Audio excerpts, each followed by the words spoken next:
Bonjour à tous et bienvenue sur Séphiroth et compagnie. On se retrouve pour les énergies de la nouvelle lune du 10 mars, qui arrive dans quelques jours. Un cycle, un nouveau cycle qui va s'ouvrir.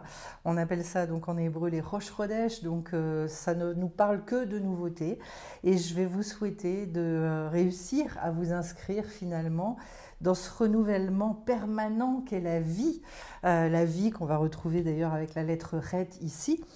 Voilà, l'homme est destiné sur chaque incarnation à évoluer dans des proportions considérables, puisqu'on dit que tout ce qu'il réalise sur Terre, il ne peut pas le réaliser là-haut. C'est vraiment quelque chose d'extrêmement puissant. Nos incarnations, il faut en profiter au maximum parce que c'est là que vraiment on a cette possibilité d'évoluer de manière hors norme finalement. Alors, et notamment parce que nous allons venir incarner les choses, on va le voir, on va voir la carte du corps, plein de choses à dire de toute façon sur cette nouvelle lune. Et donc, je vais commencer par le fait qu'elle a lieu le 10 mars 2024. Si je réduis finalement le chiffre du 10-3 2024, j'arrive au 3. Voilà. J'aime bien ce chiffre-là. C'est un chiffre encore jeune, j'allais dire. Il est vert encore, mais en même temps, c'est déjà la marque de l'expression. On va le retrouver d'ailleurs avec la carte de l'impératrice ici au niveau du date. C'est l'aspiration vraiment à sortir des choses de soi-même. Donc finalement, ça nous pousse. Il y a des appels. Alors des fois, je dirais que ça se fait de manière fluide si on participe véritablement à ça, si on en a envie, etc. D'autres fois, c'est plus dans la résistance, dans les blocages. Et je vous souhaite de le vivre dans la joie le plus possible. D'ailleurs, et c'est rigolo parce que le chiffre 3, et finalement, et participe à cet agrandissement de la joie, parce qu'en fait, c'est la première explosion, entre guillemets. Le 2 ne produit encore rien, c'est à partir du 3 qu'il se passe quelque chose. Donc il y a une sensation d'expansion, d'élévation, une impression de grandir et de se déployer. Donc c'est chouette, c'est super. Donc voilà, c'est associé le chiffre 3 à la communication et la parole, tout ce qui est expression, mais aussi l'esprit de synthèse, bien évidemment. Donc de clarifier beaucoup les choses, hein, c'est la fameuse thèse, antithèse et synthèse, voilà, que l'on retrouve. On retrouve plein de choses de toute façon dans les archétypes qu'on a travaillé sans le savoir dans notre vie. Donc ça nous parle d'aventure aussi, bien évidemment, puisqu'il peut y avoir de grosses découvertes qui s'opèrent, de voyages. Alors retenez bien, et j'ai envie de vous le dire dans ce tirage, retenez bien la notion de joie qui est associée à ce chiffre-là, parce qu'on va retrouver la carte et j'y reviendrai. C'est associé aussi aux poissons, à qui j'en profite pour souhaiter d'ailleurs un bon anniversaire. Les poissons qui sont un signe, je dirais pas forcément facile, dernier signe de tout le zodiaque, et qui sont à la fois très spirituels, très en recherche, et en même temps, à chaque fois qu'on est très spirituel, qu'on a des niveaux de conscience relativement élevés dans la symbolique de ce que nous dit le poisson, des difficultés aussi à incarner, parce que répondre finalement à l'appel à la hauteur de ce qu'on ressent est loin d'être facile dans la matière. Très concrètement, je m'y prends comment, je fais comment, et ça c'est beaucoup plus compliqué. Voilà, le poisson c'est le monde du rêve. Le piège, c'est éventuellement de renoncer, de se résigner, de se mettre en retrait. Et c'est rigolo parce que sur le Keter, on va commencer par cette carte de l'ermite qui est vraiment interrogeante. Voilà, on va y revenir. Donc en fait, le poisson, il y a des fois, il peut presque se sentir pris au piège dans cette incarnation, alors qu'en fait, il y a besoin, parce qu'il a une grande sensibilité, il a, je dirais presque quelque chose de fragile en lui, et il a besoin finalement aussi de se relier au collectif. Il a besoin aussi beaucoup de maîtriser, de savoir. La marque première, d'ailleurs, c'est intéressant, du poisson, c'est le fait de croire. C'est la croyance qu'on appelle en hébreu la Emouna. Et on est vraiment très très fortement dans ce temps-là du besoin de développer sa Emouna. Alors, je vais revenir maintenant sur mes deux lettres hébraïques, avec d'abord la lettre Chet, qui symbolise le fait de se réconcilier avec nos fautes, de dépasser la culpabilité, etc. Et finalement, c'est un choix. C'est un vrai choix de devenir une antenne du positif, d'aller rechercher beaucoup de plaisir dans la vie, de nourrir des désirs, etc., etc. Tout ce qui va vous relier à la vie avec un grand V. D'où le fait que, eh bien, forcément, ça demande des nettoyages. Ça n'est pas si naturel que ça. D'ailleurs, il y a un verset extrêmement connu dans Deutéronome qui dit « J'ai mis devant toi la vie et la mort, tu choisiras la vie ». C'est une injonction, c'est un impératif, donc il appartient à l'homme de le décider. Et que finalement, eh bien, c'est loin d'être si évident. Et que quand on commence à y réfléchir, on se dit, mais finalement, jusqu'où est-ce que je l'accepte? Jusqu'où est-ce que j'en ai envie? Jusqu'où est-ce qu'elle me met en joie, etc. Ce sont toutes ces questions-là. Et donc, quand on commence à s'interroger là-dessus, on va pouvoir aussi aller regarder quels sont les oui mais qu'il y a derrière. Et là, on va se rendre compte qu'il y a des mais à déblayer, je dirais, pour pouvoir faire un grand oui qui n'est pas coupé par autre chose. D'ailleurs, je précise que la lettre Chet est sur un degré 8, donc on s'élève là au-dessus de la nature, le chiffre 7 représentant le summum de ce qu'on peut effectivement travailler dans le cadre de la nature. Et en face, eh bien, je vais avoir la lettre P, Sophite, donc, qui s'écrit à la fin d'un mot. Ce P-là représente donc la communication, on y revient, le fait de communiquer, de ne pas rester seul. C'est une grande lettre de libération. En fait, cette lettre-là est beaucoup représentée par Pessah, et Pessah, en 2 mots, ça veut dire la bouche qui s'ouvre, la bouche qui, à un moment donné, je dirais, se libère. Voilà. C'est vraiment une grande lettre de libération pour justement retrouver le goût de la vie. Donc finalement, qui va nous poser la question aussi de toutes nos colères intérieures. On a beau ne pas avoir un tempérament colérique, il y a beaucoup de choses qui suscitent en nous, eh bien, je dirais, oui, les sentiments d'injustice, tout ça. La colère, c'est la racine de beaucoup de sentiments, comme la tristesse, comme le fait de finir par se résigner, etc. Donc c'est un vrai questionnement, mais c'est un questionnement très profond sur la vie qui nous est posé ici, pour savoir finalement jusqu'où je m'inscris dans la vie, jusqu'où je la prends à bras-le-corps. Alors, je vais filer maintenant sur mon arbre des séphirotes, et je commence donc avec la carte de l'ermite, complétée par la carte du corps. Alors c'est très intéressant parce que au niveau du Keter, c'est un niveau où on ne comprend pas, qui nous dépasse. Et là, on nous accole 2 cartes très fortes, je dirais, par rapport au degré dont il s'agit là. L'ermite, c'est celui d'abord qui est en grande quête spirituelle et qui finit un cycle, puisque c'est un degré 9. Et donc, il va symboliser toutes les fins et les recommencements. Jusqu'où est-ce que je suis sur la fin? Jusqu'où est-ce que je suis sur un recommencement? Jusqu'où est-ce que à quel endroit je dois faire certains deuils, etc. Il y a de toute façon une volonté de s'accomplir chez lui, puisqu'il va reprendre son bâton de pèlerin pour repartir. Il est vraiment dans la quête de pouvoir exprimer le trésor qu'il a en lui, bon, qui est très en lien bien évidemment avec son âme. Donc c'est une espèce je dirais d'ambition personnelle qui est extrêmement puissante, et c'est à ça qu'on nous demande de nous reconnecter. C'est quoi cette ambition-là, et qui va d'ailleurs nous obliger à nous remettre en mouvement et à aller beaucoup vers les autres. Éventuellement, ça peut nous questionner aussi sur le fait de renouveler véritablement les gens dont on est entouré, etc. Il peut y avoir aussi cette notion-là. Le fait de le mettre en lien avec le corps, avec quelque chose de très physique, ça me montre 2 choses. Je pense à 2 choses. La première, c'est le fait d'écouter son corps. Qu'est-ce qui m'attire, au contraire, là, qu'est-ce qui me fatigue profondément, qui crée finalement une espèce de répulsion. Voilà, le corps parle, le corps, et le corps ne peut pas mentir, il ne triche absolument pas. Donc écoutez-le, parce qu'en fait, il délivre un nombre de messages absolument incroyables.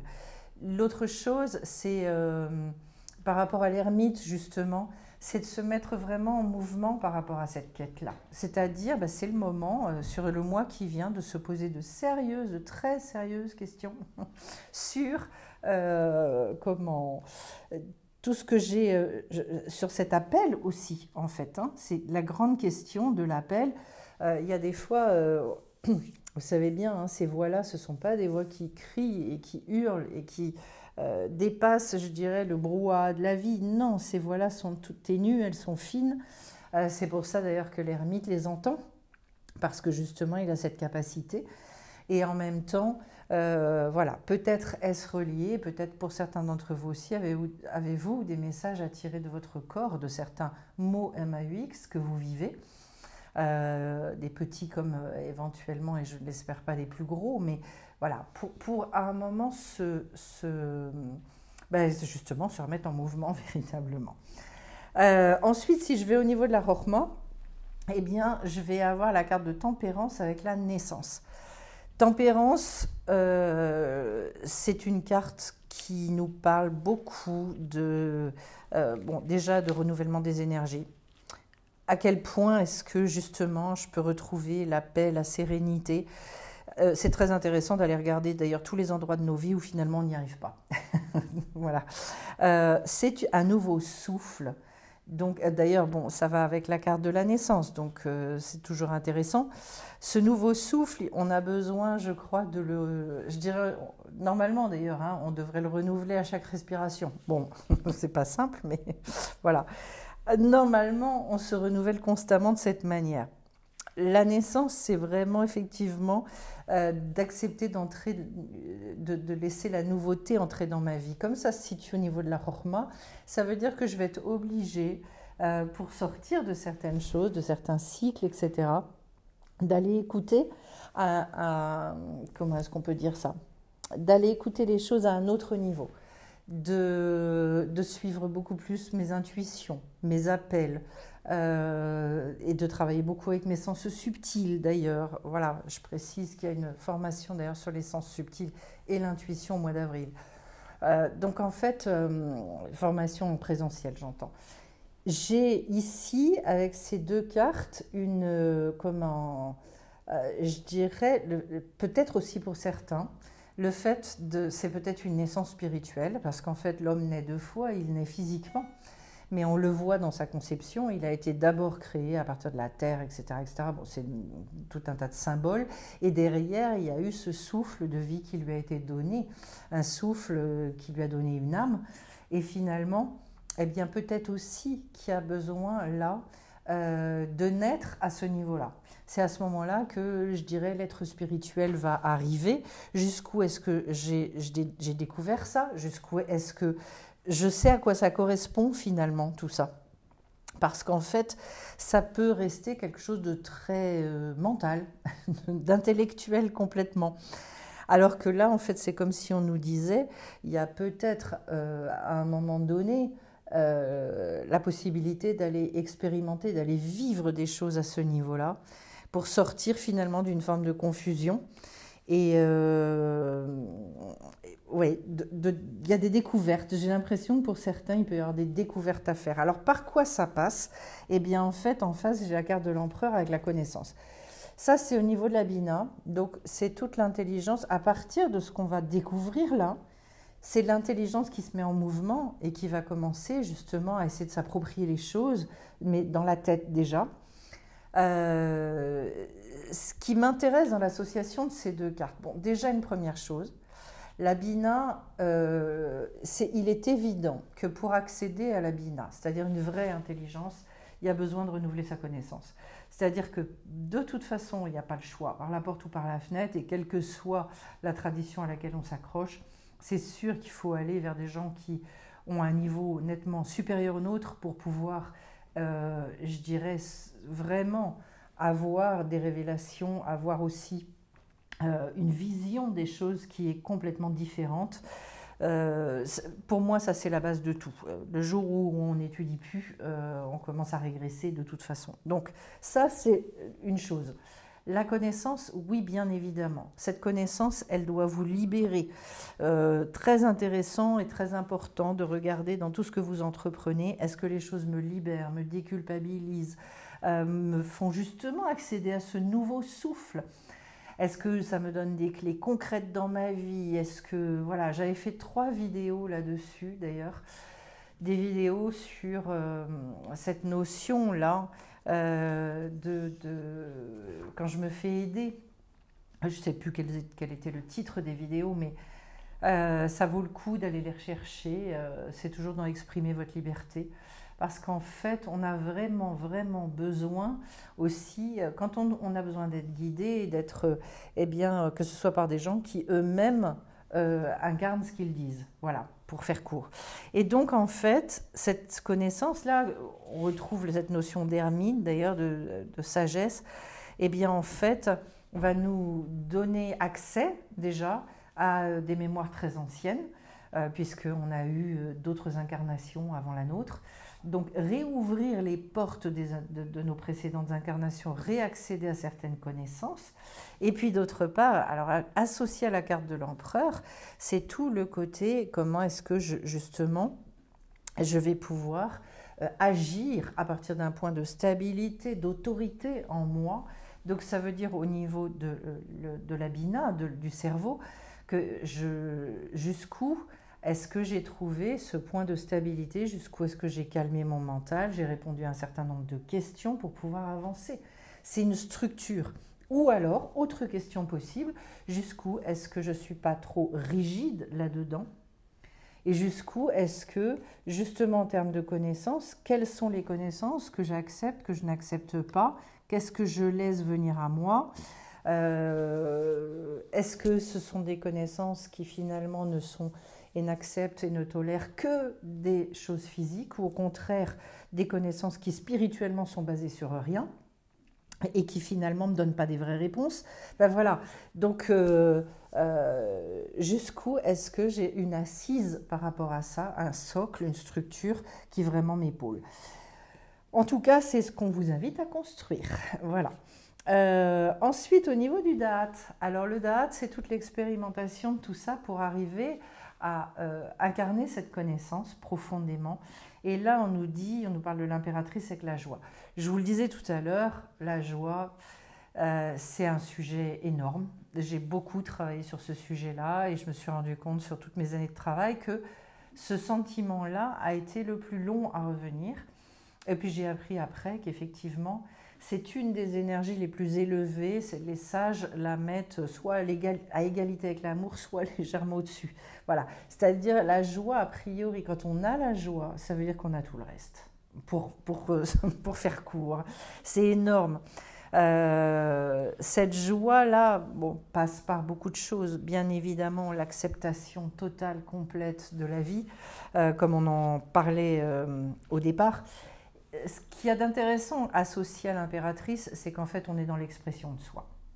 Donc là, ce que je vais retenir, c'est l'impératrice, elle a un côté très ancré, très verticalisé, elle sait ce qu'elle veut, elle a défini les choses avec, on va avoir la carte de la grande prêtresse derrière, mais en fait, c'est une personne qui a dépassé justement cette dualité intérieure, qui est dans une grande capacité de décision.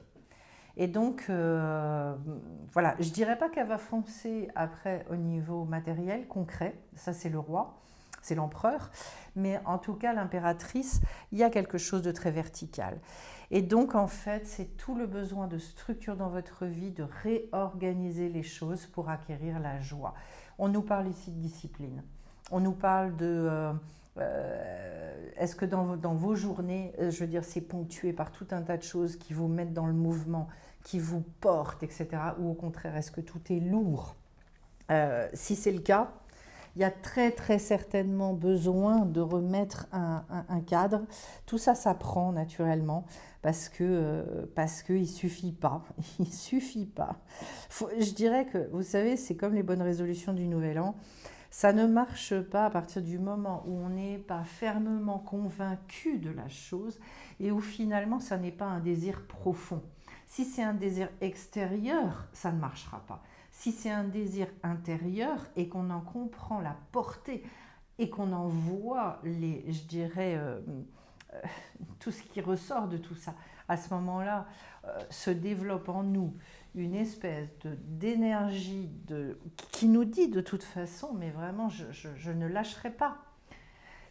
J'ai trop à gagner ou trop à perdre si je lâche, et trop à gagner si je continue. Voilà. On se rend compte, d'ailleurs, c'est très intéressant chez l'être humain, que pour les choses pour lesquelles il est parfaitement convaincu au fond de lui, en fait, il ne lâche pas. Ça veut dire que quelque part, quand on lâche, ça veut dire qu'on n'est pas profondément convaincu. Il faut retenir cette idée-là.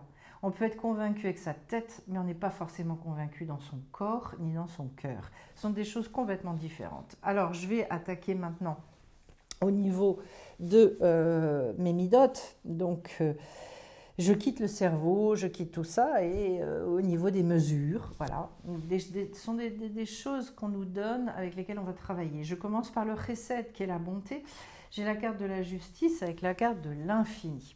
Très intéressant l'association des deux, parce qu'il y en a un qui nous dit l'infini, c'est quoi? L'infini, ça veut dire c'est du no limite, c'est etc. Donc en fait, c'est une espèce de recherche d'absolu. Absolu qu'on ne peut pas vivre d'ailleurs dans notre monde. Hein. Et puis on l'associe à la carte de la justice qui, elle, va mettre des limites, justement. Ça nous dit quoi d'emblée? Ça nous dit que la bonté, elle peut être, et on peut la vivre dans cette espèce de forme d'absolu à partir du moment où elle est dans un cadre et où elle est, je dirais, où c'est structuré.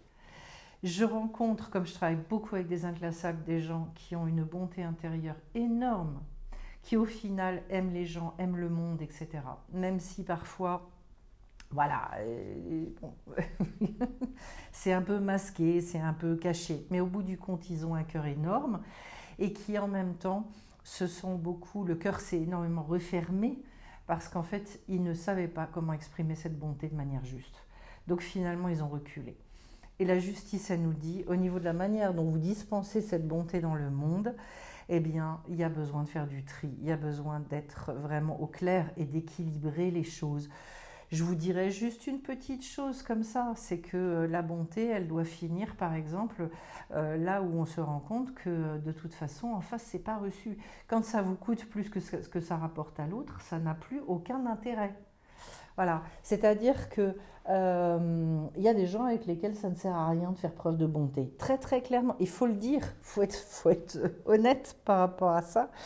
Recadrer les choses fait du bien. Voilà, on n'est pas au pays de oui-oui. Donc d'emblée, c'est ce qu'on nous dit avec ce niveau-là. Je vous le dis, c'est extrêmement clair. Et jusqu'où est-ce que vous avez justement des difficultés à accepter le cadre à ce niveau-là? Moi, j'ai rencontré des gens qui me scotchaient par leur réflexion, qui effectivement étaient dans cet excès de bonté, menaient des actions qui finalement ne menaient à rien et qui les épuisaient, mais qui continuaient et qui voulaient continuer. Bon, je dis ok, moi, chacun vit sa vie, hein, mais quand on sait que ça ne marche pas, quand on voit que ça ne marche pas, je veux dire, ça n'a plus de sens au bout d'un moment.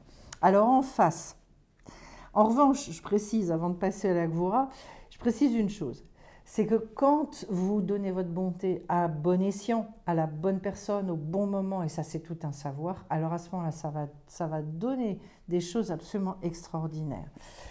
La Gvura, j'ai la carte de l'épée avec la grande prêtresse. La Gvura, c'est justement la rigueur, voilà. Tout ce qui est cadre. Et là, on vous dit, bon, c'est très cohérent hein, ce tirage, puisqu'en fait, on vous parle de redéfinir les choses. La grande prêtresse, elle est en gestation. C'est elle qui, je dirais, vous savez, elle a son œuf là, sous les fesses, comme si elle couvait les choses. C'est-à-dire, en fait, elle réfléchit à tout ça pour repartir sur une manière de vivre qui est complètement différente, parce qu'à un moment donné, c'est une grande sagesse, hein, mais elle se rend compte qu'en fait, ça ne marche pas du tout. Intéressant de se rendre compte qu'on complète ça avec la carte de l'épée, qui, dans la symbolique, tranche, c'est-à-dire, eh bien oui, je vais être obligée de trancher. Je vais être obligée à un moment donné peut-être de me réconcilier avec ce cadre-là et de trancher tout ce qui peut me bloquer à un moment donné. Voilà, pour aller vers plus de justesse. Cette redéfinition avec la papesse demande d'avoir beaucoup de détachement et de recul par rapport aux choses, puisqu'en fait, cette papesse, c'est la sage-femme de l'inconscient. C'est-à-dire, c'est celle qui fait naître finalement une vision de soi qui est complètement différente. On est à quelque chose qui est complètement inconnu. Et en fait, c'est intéressant qu'on ait deux cartes qui sont des cartes relativement, je dirais, dures. La papesse, elle est froide, hein, elle n'est pas dans les émotions, elle n'est pas dans les sentiments. À cet endroit, si on vous met ça, ça veut dire qu'il faut regarder ça avec beaucoup de distance, beaucoup de détachement pour se... Je dirais de toute façon, quand on ne fait pas ce travail-là avec soi, c'est la vie qui va nous envoyer des événements pour qu'on comprenne ces choses-là. Et c'est plus dur encore. Donc on a tout intérêt à y aller, à le faire. Et... Alors au niveau du Tiferet, le centre, le cœur de mon tirage, j'ai la force avec la carte du bouclier. Tiferet, c'est vraiment ce qui va symboliser tout l'équilibre, l'harmonie dans nos vies. Voilà, c'est pas pour rien que c'est le cœur du tirage, bien évidemment. Cette force-là, on voit que elle ne s'acquiert déjà que quand on résout notre dualité intérieure. La carte de la force, c'est une carte assez élevée parce qu'en fait, c'est un degré 11 dans le tarot de Marseille sur lequel on va repartir sur un nouveau cycle, mais à partir d'un degré de conscience qui n'a plus rien à voir. Et notamment un positionnement beaucoup plus ferme, où justement on a éradiqué la culpabilité, enfin tout un tas de choses. Si on est encore là-dedans, ça veut dire qu'on est encore sur le premier cycle, avant d'atteindre les dizaines. Voilà, tout dépend des domaines naturellement, mais il y a des domaines où on est moins avancé, d'autres où on est plus avancé. Associé à la carte du bouclier, on a l'idée donc de la protection, et ce qui m'intéresse beaucoup, c'est... moi, j'ai rencontré véritablement des gens qui étaient aux abois qui voyaient le mal partout, qui se voyaient attaquer de partout et qui me demandaient quel gris-gris ils pouvaient s'acheter pour éviter d'eux, etc., etc. Je vous dirais que la sécurité et l'équilibre ne viennent que de l'intérieur. Et ça, c'est vraiment une question de Emouna, c'est vraiment une question de jusqu'où est-ce que je fais confiance dans la vie, jusqu'où est-ce que je ne me sens plus punie par les événements, par les autres, par la sensation de subir. À un moment donné, et c'est un haut degré de conscience, c'est de se dire personne ne peut m'empêcher de vivre. Personne. Voilà. Donc le bouclier, c'est quoi? C'est finalement que j'ai créé ma sphère, c'est-à-dire j'ai créé des choses en moi, autour de moi, qui sont tellement costauds, qui sont tellement ancrés, que finalement, je ne crains plus les gens à l'extérieur. Cette carte de la force, associée au bouclier, ça veut dire que l'équilibre, il vient par une sécurisation intérieure qui est extrêmement puissante. Voilà. Et ça, y a pas, je le redis, il n'y a pas 36 solutions.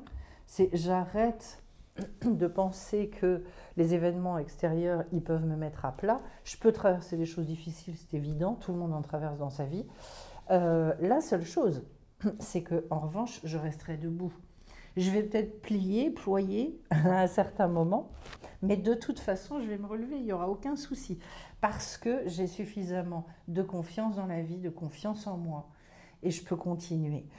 Ensuite, je vais vers le Netzar, qui est la force de la détermination, d'aller au bout des choses pour aller vers la victoire. Et là, j'ai l'être lumière avec la carte de la lune. Alors, cette détermination, je pense qu'elle est énormément mise à mal dans nos sociétés. Voilà, je le redis souvent. Notamment par les informations, par tout un tas de choses. Enfin, voilà, on nous gave de tout un tas de je sais pas, c'est des piqûres quotidiennes de peur. Voilà. C'est des vaccins pour empêcher les gens d'accéder justement à la confiance, à la Emouna et de se dire on se lève le matin, on continue à construire le monde, quoi. On en est un peu là, malheureusement. Et là, ce qu'on nous dit, c'est justement retrouver une inspiration, retrouver un imaginaire un rêve. D'ailleurs, j'ai la carte du rêveur en face, c'est rigolo, ça se complète énormément dans ce tirage. La carte de la lune, c'est beaucoup de clairvoyance, c'est d'être capable de voir la lumière au sein de la nuit, ce qu'on est amené à faire. Systématiquement, en sachant que la lune, elle nous montre qu'elle se dévoile plus ou moins selon les périodes, bien évidemment. Voilà, il y a tout le côté très sacré, très rituel de la lune, et qui amène finalement une forme d'alchimie aussi. Hein. C'est pour ça qu'on fait les rituels au moment de la lune. En tout cas, celui de Rosh Chodesh, il est carrément inscrit dans la Torah. Hein. Je veux dire, c'est une des premières fêtes dont il est question, voilà, de fêter les renouvellements des lunes. Et donc, en fait, il y a là derrière un espèce de mystère avec la nouvelle lune. Donc, finalement, au travers de ce mystère-là, d'écouter beaucoup l'appel dont on a parlé au départ, de dépasser la peur aussi de se découvrir soi, de découvrir l'inconnu dont on a parlé tout à l'heure, et finalement de sortir du passé, de la manière dont on a pu se définir, etc. etc. Et forcément, c'est en lien avec l'être lumière. Pourquoi? Parce qu'il n'y a qu'une seule manière de découvrir cet inconnu en soi, c'est d'aller se connecter à son âme, d'aller se connecter à sa lumière. Donc, mais qui je suis vraiment, ma véritable identité, eh bien, elle est au niveau de l'âme. Et donc, alors elle va passer par effectivement des degrés d'âme différents, etc. C'est un peu complexe, je ne peux pas expliquer tout ça, mais voilà, l'idée générale sur ce Netzach, c'est véritablement d'accepter de dévoiler dans la nuit cette lumière. Finalement, chaque être humain en arriverait là, ben, il y aurait moins d'obscurité dans le monde, puisque le but, c'est que quand il y a une lumière qui s'allume, il n'y a plus d'obscurité. Donc vous imaginez, et vous allumez comme ça tous les gens qui ont cette lumière intérieure, qui ont à cœur de la partager, ben, le monde se transforme, c'est une évidence. L'idée, c'est qu'il y a trop peu de gens qui osent le faire, qui osent y aller, et le résultat des courses, c'est que ça reste un petit peu sombre dans notre monde. Il viendra un jour où ça va se produire de toute façon, mais il faut souvent attendre qu'on n'en puisse plus pour que ça arrive. Alors en face du Netzach, j'ai le Hod, et donc j'ai la carte de la transformation, enfin c'est l'arcane sans nom avec la carte du rêveur. Bon, l'arcane sans nom, fatalement, vous la connaissez, c'est cette carte un petit peu curieuse, justement, qui ne porte pas de nom. Donc, c'est la carte de l'alchimie par excellence. On est au niveau du Hod. Donc, tout le degré de la reconnaissance de la beauté de la vie, d'être capable de chanter la vie, de la danser, etc., ça n'est pas rien. Il y a des périodes où je pense qu'on est franchement pas capable de le faire, puis d'autres où c'est peut-être plus simple. Il faut en profiter dans ces moments-là. Et donc, le rêveur, il est associé à celui qui va ouvrir des dimensions. Et forcément, cette alchimie, elle ouvre à des nouvelles dimensions. Ça représente le passage vers d'autres mondes. Et selon les sages, hein, dans la Kabbalah, en fait, on nous apprend qu'il y a énormément de mondes qui se superposent et qu'en fait, au fur et à mesure de nos élévations, de nos transformations et de nos réparations, finalement, on change de monde. Et que comme ça, il y a une évolution incroyable qui se produit. Si ça vous passionne, tous ces sujets-là, je précise d'ailleurs que je commence une formation sur les réincarnations, les Gilgulim, on appelle ça. Et donc, plein de belles choses à apprendre, voilà, sur des sujets très variés d'ailleurs au niveau des réincarnations, et toujours selon les sages. Donc, voilà, allez vous renseigner sur sephirotetcompagnie.com pour ceux que ça intéresse. Cette carte-là, ces deux associés, ça me montre que, en fait, et je le crois profondément, qu'on arrive à un certain stade de reconnaissance dans la vie quand on a retrouvé du sens dans la vie. Et que le sens, il vient justement de ce que on accepte d'élargir notre conscience, on accepte cette alchimie, on accepte ce côté rêveur, c'est-à-dire qu'on va voir aussi tous les messages de la vie et qu'on se dit « Ok, je vais commencer à mettre en œuvre pour concrétiser certaines choses ». C'est un chemin. Alors vous me direz, les gens me parlent souvent de c'est quoi ma mission et comment on la découvre. Eh bien, la mission de vie, c'est tout simple. La mission de vie, on la découvre au fur et à mesure du chemin, avec les petits cailloux que la vie nous met sur le chemin, et progressivement, ça s'ouvre. Voilà. D'ailleurs, bon, pour ceux qui verront la vidéo à temps, mais ce soir, donc mercredi soir à 19h, je vous invite à rejoindre les rencontres informelles via Zoom. Vous posez toutes vos questions, c'est complètement ouvert. Ceux qui veulent, vous pouvez venir. N'hésitez pas à rejoindre des groupes, au moins à tester si ça vous intéresse ou pas, parce que justement, c'est dans ce cadre-là qu'on peut progresser et avancer. Alors, derrière, il y a la carte, le degré du Yesod, c'est le fondement de tout, c'est l'assise. Et j'ai la carte du don avec la carte du pape.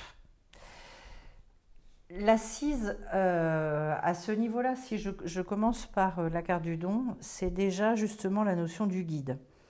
Donc peut-être que justement, alors ça peut vouloir dire que pour certains, il y a vraiment besoin de trouver quelqu'un qui soit inspirant et qui vous permette de réfléchir par vous-même pour trouver vos solutions et ce en quoi vous croyez profondément. Le pape symbolise la recherche de valeurs supérieures. Le pape va vouloir spiritualiser la matière. Donc de toute façon, à un moment donné, j'en ai déjà parlé, il faut développer une ambition spirituelle pour définir ce qu'on veut vraiment dans notre vie. Il n'y a rien d'ésotérique dans le mot spirituel pour moi. Je le redéfinis, même si je le fais régulièrement, mais spirituel, ça veut simplement dire que je veux avoir une vie qui est inséminée par des choses qui ont du sens, que je veux la vivre avec mes valeurs, que je veux respecter cette chose-là. C'est pas du tout quelque chose, j'allais dire, de barré. Hein. On n'est pas là-dedans sur la chaîne. Et c'est associé avec la carte du don. Alors, comment le don, c'est pour moi, donner, c'est de toute façon chercher à créer du lien. Donc en fait, c'est tous les échanges, ce sont tous les partages, c'est de développer une conscience de tout ce qu'on tisse autour de soi aussi. Et le pape, c'est bien dans la symbolique, c'est son rôle. Comment est-ce que je vais pouvoir relier étymologiquement, c'est ça la religion. C'est le fait de relier. Bon, elle n'a fait dans l'histoire, elle nous l'a bien prouvé, que diviser, mais ça c'est la manière dont les hommes ont géré les choses. Dans l'idée, c'était joli. Dans la réalisation, ça l'a été beaucoup moins. Donc finalement, eh bien, ces deux symboliques-là, c'est comment ? Et le fondement de tout dans ma vie, c'est comment je peux créer du lien. Comment je peux créer, finalement, rechercher une forme d'unité, déjà en moi, ça c'est déjà pas mal, et puis après avec les autres, bien évidemment, parce que là, on est dedans. Donc finalement, c'est devenir une source de joie, une source de générosité pour tous ceux qui m'entourent. C'est magnifique, c'est magique. Voilà. Et je vous assure que quand on en est là, ça veut dire qu'on est entouré par des gens qui nous apprécient, qui nous... Voilà, forcément, on devient un espèce d'aimant. Et il y a beaucoup de choses qui s'ouvrent. Et puis au niveau de la Malchoute, donc notre monde à nous, ici, la royauté... Donc c'est l'idée de devenir roi, reine ici dans ce monde. J'ai la carte de l'amoureux avec la carte de la prière. L'amoureux, c'est une... comment est-ce que je peux vous dire ça ? L'amoureux fait le pont, l'amoureux relie, on vient d'en parler, l'amoureux unifie les choses, il dépasse les ambivalences, c'est un degré 6, le 6 étant et correspondant dans la symbolique au jour où l'homme a été créé. Et il a été créé pour relier le haut et le bas. Voilà, il n'y a pas besoin d'attendre le pape pour le faire, il faut y aller. Et donc, cet amoureux, finalement, et pourquoi on l'appelle comme ça ? Eh bien, c'est parce qu'il a une grande capacité à conscientiser ses émotions. Et là, je veux juste dire un petit mot là-dessus. Je pense qu'il est absolument primordial que chacun apprenne à se réconcilier avec son monde émotionnel, qui est d'une richesse absolument extraordinaire. Le gros problème, quand les émotions sont négatives, on ne sait tellement pas les gérer qu'en fait, on ne fait qu'une chose, c'est les refouler, les enfouir, parce qu'on en est encombré et qu'on pense que nos émotions définissent qui on est. Bon, catastrophe, vraiment catastrophe. Et deuxième chose, soit elles sont positives, et là on a tellement de peur que ça s'arrête, qu'on essaye de les attraper, de les choper, et du coup elles s'échappent, elles s'évaporent parce qu'on ne les laisse pas prendre de l'expansion. C'est très profond ce que je vous dis ici, de telle sorte qu'en fait dans ce monde émotionnel il y a des blocages, on se crée des blocages de folie. À la fois on n'est pas nourri comme on devrait l'être, parce qu'on veut s'accrocher au beau moment, au lieu de les vivre pleinement, et à la fois on redoute tellement nos émotions négatives que on n'arrive pas à les traverser en fait, et on n'arrive pas à les dépasser. C'est associé à la carte de la prière, ce qui est assez intéressant parce que justement, et je pense que c'est beaucoup au travers de la prière qu'on arrive à gérer nos émotions. Prière, méditation, enfin vous prenez les choses comme vous voulez. Il n'y a rien de religieux là-dedans, je le précise. Je ne suis pas très fan du côté religieux des choses, on va dire ça comme ça, pour être soft. Eh bien, justement, la prière, c'est ce moment où finalement, quand on est face à la vie, on est dans une espèce de vérité intérieure profonde et qu'on demande de l'aide ou qu'on remercie ou que, etc., etc. Et je pense que dans cette relation à la vie, en fait, quand on développe un partenariat avec la vie, et peu importe le nom que vous y mettez, vous pouvez être musulman, chrétien, juif, j'en sais rien, moi, ce que vous voulez, on s'en fiche de ça. Le souci, c'est finalement, est-ce que je crois qu'effectivement, il y a bien quelqu'un derrière tout ça et qui est là? Et est-ce que j'ai finalement commencé à développer une relation avec cette entité-là? Est-ce que oui ou non, je sais que je ne suis pas seule et je sais que j'ai un créateur. Voilà. Donc ça, ce sont des questions fondamentales. C'est vrai, quand on n'a pas ça, il y a forcément un sentiment de solitude qui est absolument énorme, mais énorme, énorme, énorme. Et il y a beaucoup de gens qui disent oui, non, mais moi je crois, je suis spirituel, etc. Mais qui finalement n'ont même pas commencé à développer une véritable relation, quel que soit le nom, encore une fois, qu'ils donnent à cette source à laquelle ils croient, mais qui finalement n'ont pas commencé du tout à développer une relation. Donc ils sont encore dans une solitude terrible, avec une forme d'incapacité profonde à faire confiance, puisqu'en fait, c'est pas vrai. C'est intellectuel, mais c'est pas vécu. Alors, je vais maintenant tirer. Pour finir, vous savez que c'est ma petite gourmandise. En plus, il est tout doux, cet oracle. J'ai la carte de l'attraction. Au niveau du toucher, il est super agréable aussi. La contemplation. Et l'amour. Bon, on est vraiment dans des notions, je dirais, très larges, très vastes, quoi. L'attraction, tout ce par quoi je suis attirée. Jusqu'où est-ce que je suis encore capable d'écouter ça? Qu'est-ce qui m'attire? Qu'est-ce qui me fait vibrer? Qu'est-ce qui pétille dans ma vie? Ce phénomène d'attraction, c'est ce qui fait que je vais aller vers les bonnes personnes. C'est ce qui fait que tout ça. Voilà. Donc, mais jusqu'où est-ce que je suis capable de me laisser encore attirer et vous savez, il y a des gens qui me disent « Mais moi, la vie, elle m'envoie pas de message. » Mais je dis « C'est impossible. » Ça veut dire que de toute façon, on est tellement persuadé que c'est pas pour nous qu'on les voit pas. Donc, on envoie une pluie de choses, mais en fait, la personne ne s'en rend pas compte.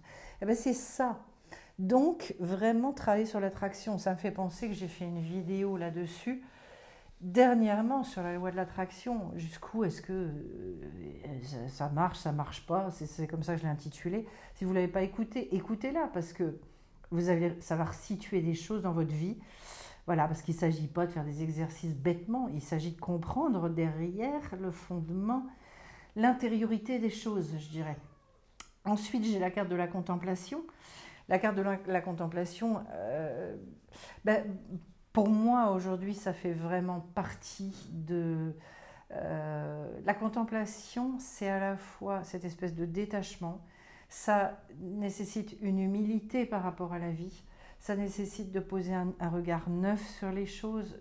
Là, pour le coup, pour moi, la contemplation, c'est équivalent à l'état d'annulation. Je me mets en contemplation, ça veut dire qu'en fait, je suis une espèce d'observateur, je ne juge plus rien, je ne juge personne, et je me laisse inséminer par tout un tas de choses, mais qui me dépassent. Et puis derrière, j'ai l'amour, et c'est l'ingrédient effectivement primordial pour que cette contemplation, pour que cette attraction fonctionne. C'est hyper important de regarder ça avec des yeux d'amour, en sachant que l'amour, c'est pas du tout le palpitant qui se met en route. L'amour, c'est à un moment donné le fait de vouloir faire un avec les choses, c'est-à-dire d'être dans des acceptations énormes de tout ce qui vous est proposé, des événements de votre vie, des rencontres, etc., etc. C'est un très beau tirage. C'est vraiment, je trouve qu'il y a plein de choses à en retirer de ce tirage. Et j'ai envie de vous dire justement, c'est toujours très intéressant de se laisser inséminer par certaines idées. Moi, j'ai tendance à avoir une pensée concentrée. Et donc, vous pouvez très bien vous raccrocher à une idée dans le tirage. Et vous dire si c'est cette idée-là qui a prédominé, c'est cette idée-là vers laquelle vous devez aller et que vous pouvez travailler durant le mois qui vient. Parce que c'est celle qui a touché votre cœur, en fait. Voilà. Alors derrière, ça veut dire que oui, il y a des possibilités d'évolution à cet endroit-là. Avant de vous quitter, je remercie tous ceux qui me laissent des petits pouces, tous ceux qui me font des commentaires. C'est sympa comme tout, ça me fait plaisir. Et puis, je voulais également vous dire... Fin du mois, démarrage donc la formation sur les Gilgulim, les réincarnations, très belle formation. Et puis d'autre part, j'ai maintenant le stage qui arrive très vite du 14 au 17 mars sur le fait de faire bouger tout ce potentiel en soi, d'arriver à le sortir. Et à ce niveau-là, je précise donc qu'on va beaucoup travailler justement sur le fait de descendre dans le cœur, etc. Enfin, il y a beaucoup de choses qui vont être intéressantes sur ce stage-là pour pouvoir justement aligner vraiment l'être. La formation également au mois d'avril sur l'essence subtile et l'intuition. Voilà, enfin plein de choses. Et puis si, j'ai oublié de vous le dire, mais quand même, la formation, l'atelier des lunes, n'hésitez pas à nous rejoindre. C'est un atelier qui est maintenant prisé par certaines personnes qui sont très régulières là-dessus, qui aura lieu dimanche à 14 h, voilà, puisque je travaille dimanche matin sur les soins et les enseignements. Je vous souhaite une très très belle nouvelle lune, plein de belles choses à vous, soyez bénis et à très vite sur la chaîne, bye bye.